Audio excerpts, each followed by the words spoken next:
Ladies and gentlemen, welcome to City Church Live with today's guest, Pastor Pamela Gore, and from the City Living Center, Bruce Walburn. And now, here's your host, Clayton Moore.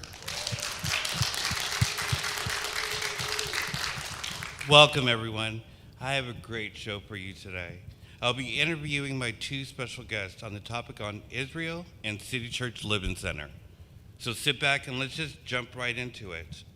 My first guest is a pastor, a mentor, and a remarkable friend of mine. She was also doing God's work when the war broke out in Israel. So let's give her a warm welcome once again, Pastor Pamela. How are we doing today, and welcome?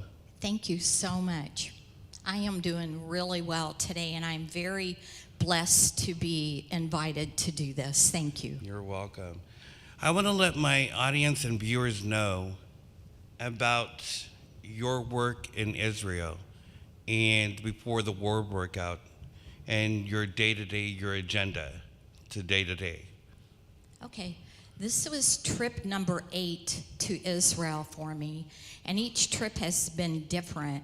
So this trip, I was volunteering in a prayer house under a church that's been in Jerusalem for, I believe, about 4 decades now.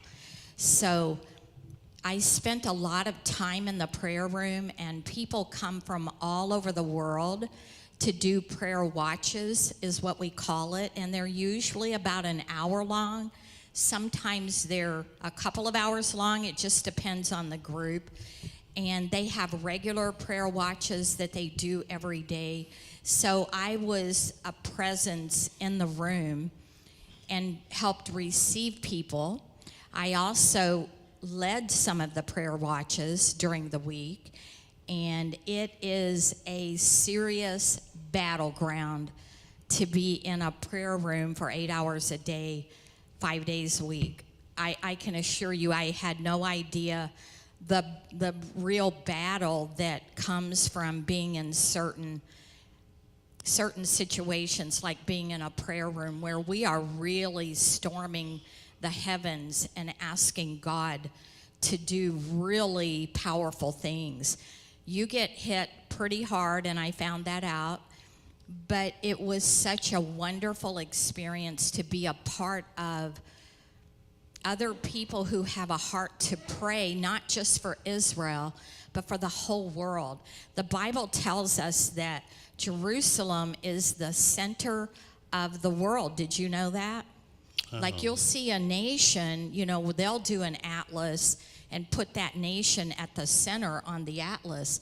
But God says that he made Jerusalem to be the center of the world. So we are really praying in a key location where heaven is really hearing, even if it doesn't look like it all of the time. Heaven is hearing, and there is a battle going on in the spirit realm. So I found that out more firsthand.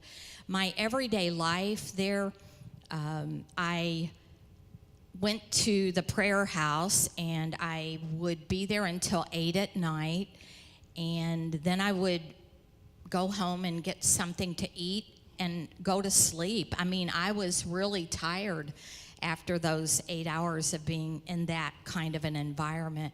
But the people there are so that you interact with, the Jewish people, the Arab people, the people that come into the prayer room from all over the world.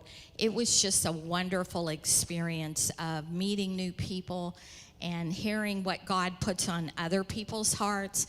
That's why we need each other, because he gives us different things to pray or to give to one another. We need each other really, really seriously, especially in the body of Christ. Amen. Yeah, we do. So it was a wonderful experience, even though it was hard. And I was in an area called the city center.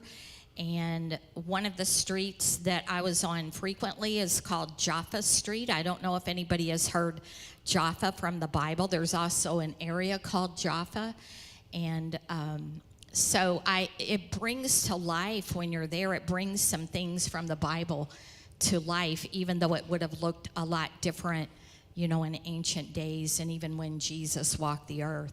But it was a wonderful experience.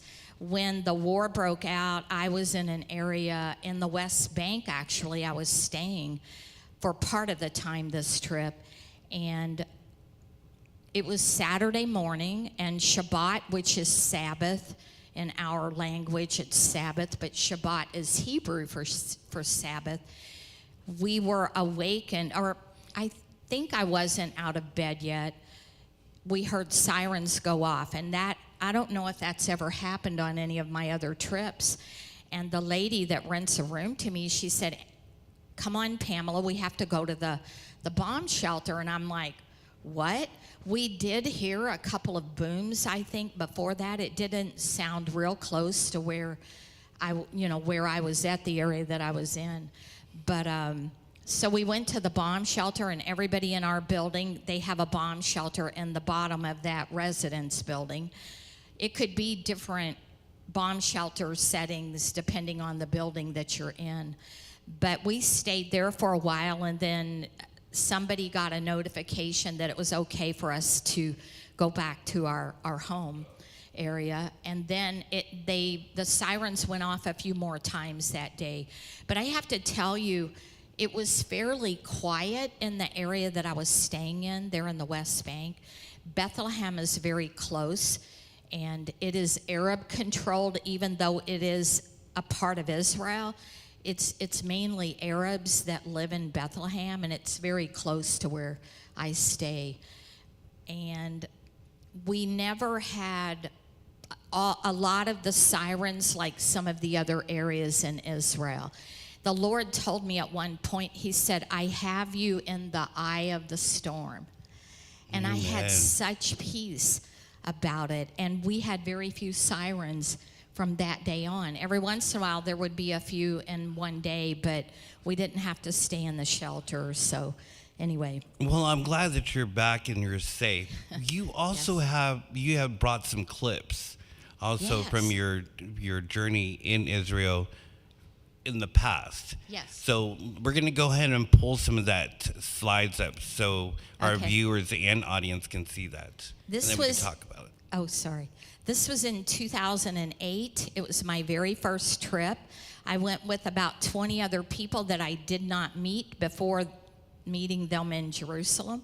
I knew of a couple of people and had spoken with them on the phone, but I connected with a missions prayer tour is what it was called.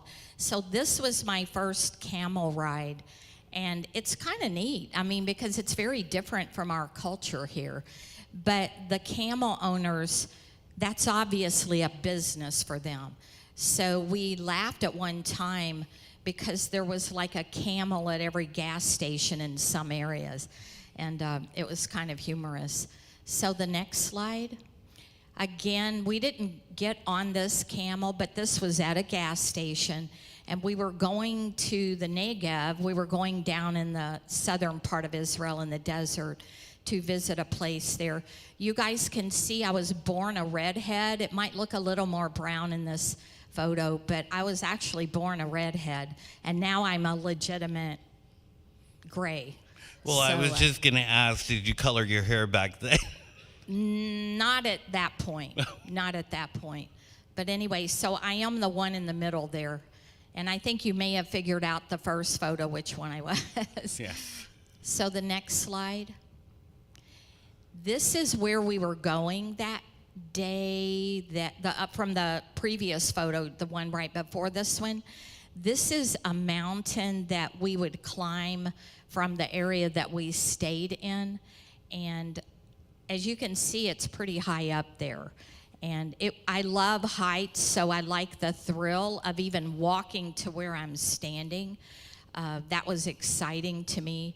And I loved being up on that mountain because we stayed for a while just individually. We would sit down. I took my phone and listened to worship music. I had my Bible, and I just talked with God up there. I felt like I was closer to heaven. I know that that's probably not true so much, but I always feel that way. I think that's what I like about being up high. So that was in the Negev desert. And it's about, where I am right there is about 45 miles south of the Dead Sea, just to give you an idea. Next slide. This is the Dead Sea. This was on that drive. And it's from a distance a little bit. There's so much salt in the Dead Sea that we did get in it on one of my trips. When you're in it, you literally bob. If you can get your feet up, you're bobbing. You just stay, you don't even have to try to float. That's how salty it is, or salient, I think is the correct word. And it's a really neat experience. You come out, you're very oily. There are minerals and oils in there that are very healthy, even though not much, like plant life and other things, don't really live in it at this point. But that's the Dead Sea. The next slide. This is an open-air market, and it's called the Shuk. And that would be spelled S-H-U-K. And you can buy fresh things there. They have many spices. Israel makes the most wonderful bread of anywhere I have ever been. I'm not a big bread person every day, but I ate more bread this trip than I've eaten in a long time. And I didn't gain weight. Maybe they don't have calories in their bread or something. But that is a market that's really fun to visit. And on Shabbat Friday, when people are preparing to stop working, when the sun sets that night, they literally observe the biblical Sabbath, which is Friday sundown to Saturday sundown. They close their shops, all of the Jewish people. The Arabs will still have some of theirs open. But anyway, on Shabbat Friday, it's the most happy place you could ever be because they're preparing to observe Shabbat. So it's really a neat place to go. And that is it, right? Yeah. We're going to take a short break. We'll be right back and talk a little bit more with Pastor Pamela after this break. Hi, my name is John. I'm with City Church in Fairfield, California, and we're here to talk with some folks about the Park and Sleep program. Park and Sleep is a overnight parking opportunity for folks who are under-resourced and don't have a place to stay. It's from 4 p.m. until 8 a.m. in the morning every day, and they serve breakfast and dinner, wanted to add.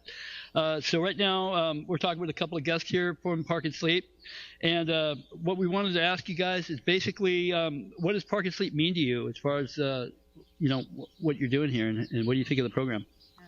Right now, it's everything to us. I mean, we didn't know where we were going to go, and having only a car, for a resource right now, it's just really just the biggest blessing as far as safety, just fellowship, and knowing that God's all over this thing is just really amazing. It's helped us a lot.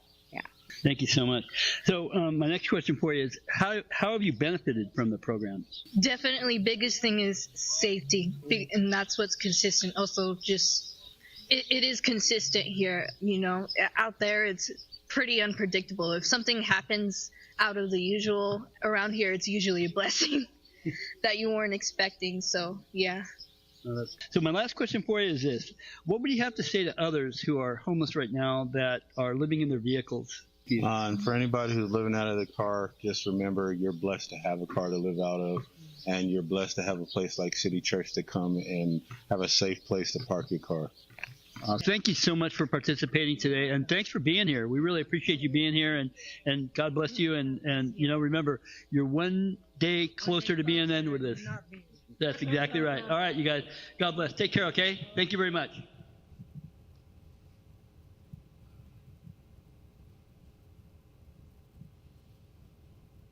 And we're back.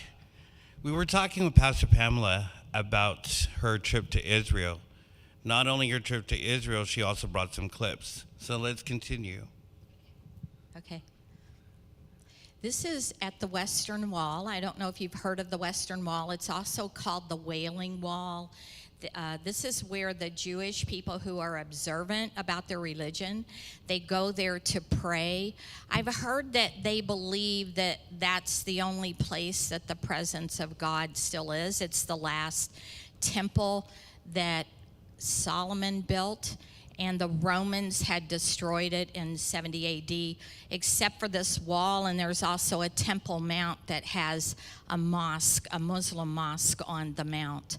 So it is a shared space, and it is a contention between the Arabs and the Jews, but they do a pretty good job of sharing that space right now without too many problems.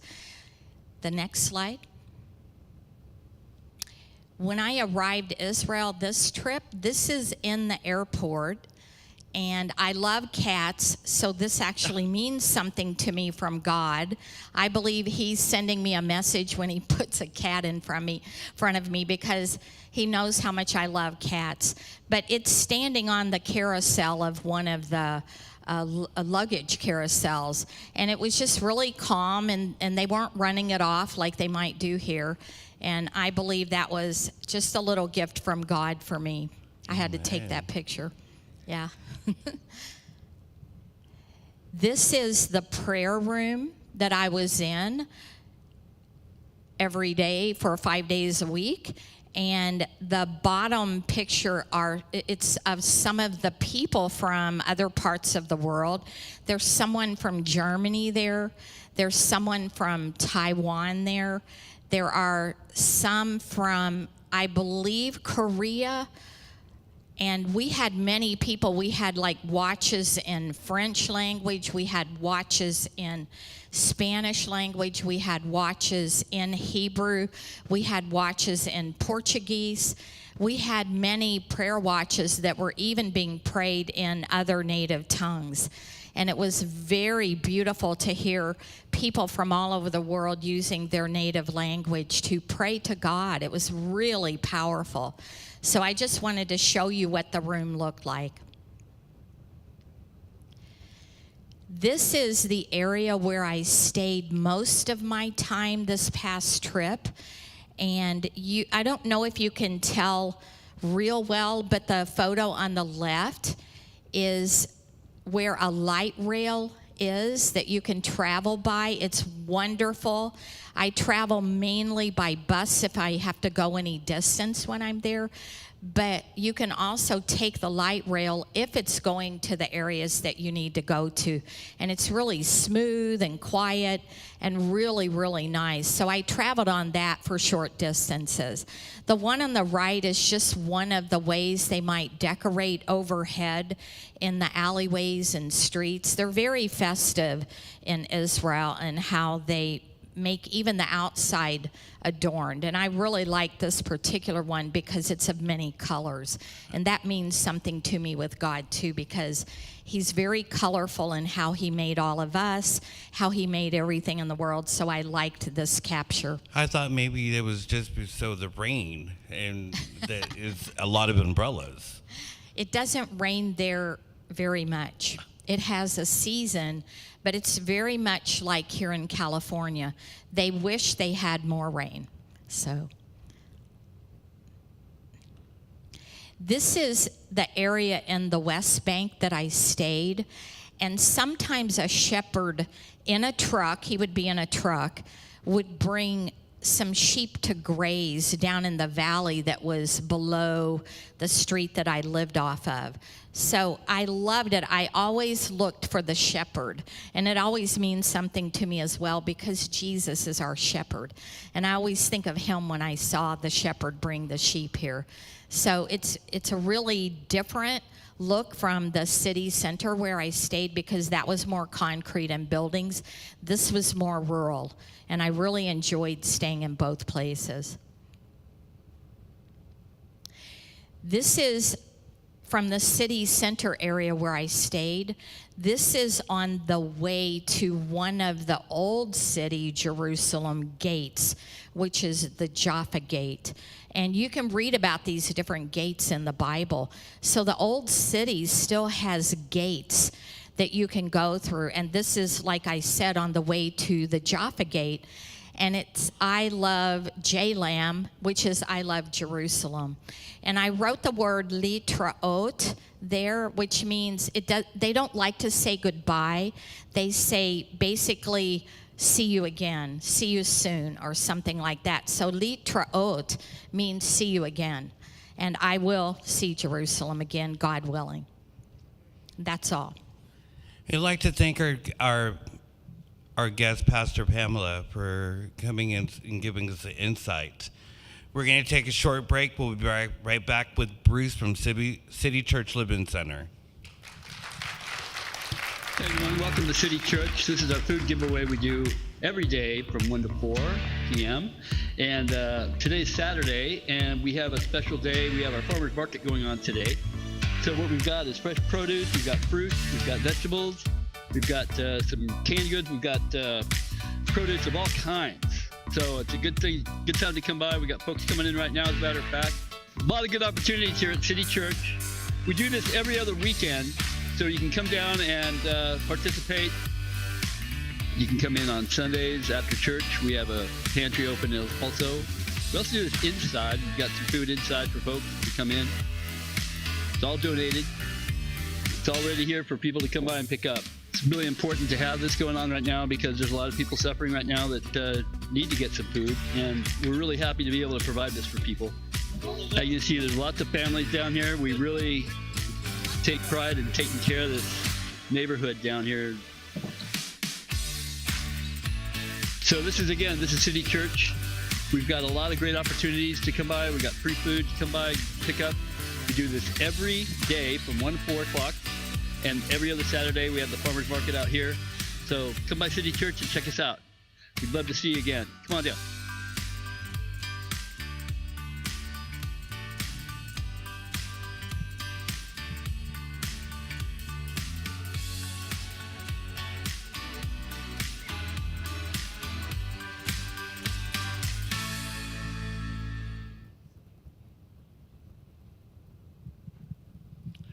My next guest, I've had the privilege of knowing him for 8 months, and he's did my phone interview and my face-to-face. So please welcome my good friend and brother in Christ, Bruce. Welcome, Bruce. Thanks, Clayton. It's an honor and privilege to be here, and thank you, Pastor Pamela. That was for sharing your experience with us. It was like we were there. I'm here to tell you a little bit about the City Living Center. City Living Center is a Christ-centered, but not faith. It's faith-based, but not faith-required discipleship program for people who suffer from substance abuse issues, as well as for people that have just found themselves at a point in life where they need some direction. And the program is a 1-year commitment. And it's a 1-year commitment because it takes a year for the process of healing to take place. And we start out by taking care of your basic needs. Is we put a roof over your head, and we take care of your basic necessities, is food, shelter, clothing, and stuff like that. And then we give you the opportunity for for the transformation to start. And that is resources to take an inventory of your past and look at some of your behaviors and actions that brought you to the place that caused you to want to, participate in our program. And it's a process. We have a curriculum of, during the week, you can guarantee you'll be going to a minimum of 3 groups a day. And the facilitators of those groups are highly qualified. We have a clinical physician who comes in here, and she teaches us all about how to become transformed, how we think that our problems in the past were all basically drugs and alcohol, but that was basically a symptom that we used to cover up a deeper rooted problem. And through our groups and our classes, you get a good understanding of what those areas are, and you get the opportunity to work on them. So it also says that when I was reading about this City Living Center, it says that you educate, and it's a group meeting. So on those Monday through Friday, they have their education where they teach them how to, about their recovery and the 12 steps as well? That's correct, Clayton. It is. And it also says that you guys interact with the community. So Yeah. Yeah, we do here at City Church. We do a lot of community outreach, and one of the biggest areas of our community outreach is our food distribution. And there's a lot more than meets the eye with that ministry. Is we have to go out and we have to collect from our donors, collect the donations, and then we bring them back. We unload them, we separate them, and we put them out on display for the people for our guests to come and get the benefit of it. And it takes a lot of interaction, and it's a lot of times it's through that interaction with our brothers and sisters that we grow, that we learn how to settle our differences between each other, and it's God doing His work.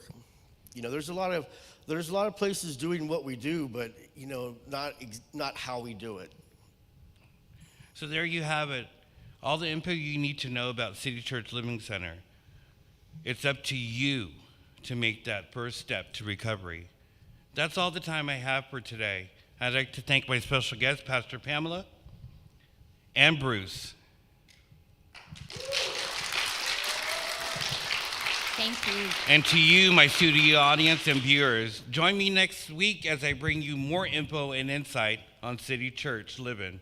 I'm Clayton Moore. Love one another, and God bless.